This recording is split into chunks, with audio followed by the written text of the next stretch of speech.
DuPont knew their chemical caused cancer in 1961. They kept selling it for 60 more years.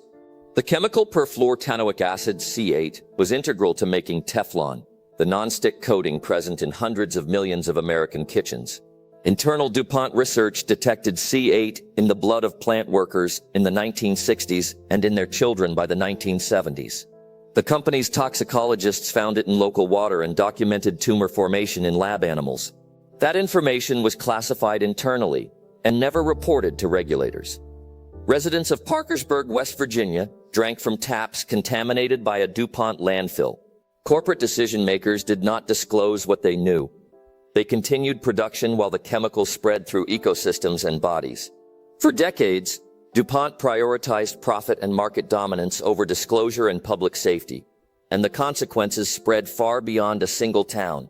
Rob Bilott, a Cincinnati attorney who had made a career defending chemical manufacturers, took an unusual case in 1998 as a favor for a struggling farmer. Wilbur Tennant had watched cows die on land adjacent to DuPont property and arrived at Billott's office seeking help. What Bilott expected as a straightforward dispute became a forensic excavation. 110,000 pages of internal DuPont documents that had never been given to regulators, to the public, or to affected communities. The files contained repeated internal warnings from DuPont scientists about C8's risks. They showed tests revealing contamination of well water, surface water, and livestock. And they documented tumor growth in animals exposed to the compound. Under the Toxic Substances Control Act, manufacturers must report data that reasonably suggests substantial health risks. DuPont had such data. DuPont did not comply. The Environmental Protection Agency eventually fined the company $16.5 million in 2005, the largest civil penalty it had levied to that point, an amount paid by DuPont in a single day relative to the vast profits it had earned from Teflon. Tennant was a farmer who knew his land and his herd. He filmed carcasses in fields, lesions on organs, teeth stained black, animals wasted by illnesses without clear origin. He chronicled the deaths and brought video evidence to regulators and to anyone willing to look. State investigators found no definitive farm management cause and closed the case. DuPont's lawyers insisted mismanagement was to blame. That insistence persisted even after internal DuPont surveys had found C8 in water on Tennant's property years before his cattle began to die.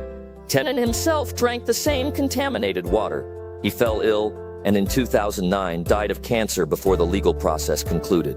The pursuit of truth did not end with his death.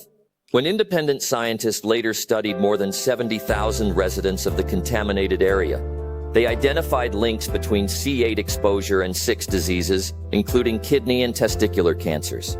More than 3,500 personal injury suits followed. The revelation that changed the narrative and should have changed regulation is this.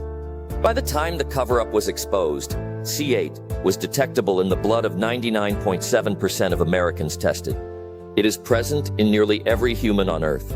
That ubiquity was not an unforeseen accident. It was the predictable outcome of choices DuPont made for profit while withholding data that would have demanded action. The aftermath has been partial accountability and ongoing hazard. In 2017, DuPont and its spun-off affiliate, Chemours, settled 3,535 personal injury claims for $671 million.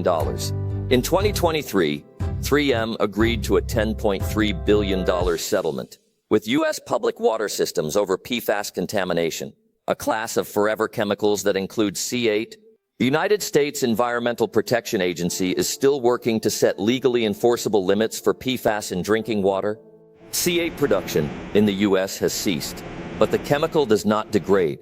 It remains in soils, sediments, and aquifers near sites of use and disposal, and it persists in human bloodstreams across generations. No DuPont executive has faced criminal charges. The regulatory apparatus failed in 2 ways. It lacked access to critical information that companies chose not to disclose, and it lacked mechanisms to compel transparency before wide-scale harm occurred. The final uncomfortable question is systemic. How many other corporations possess troves of undisclosed internal data, the equivalent of 110,000 pages, that would reveal risks if anyone demanded to see them? If this account matters to you, subscribe. New cases every week. The system keeps failing. We keep documenting it.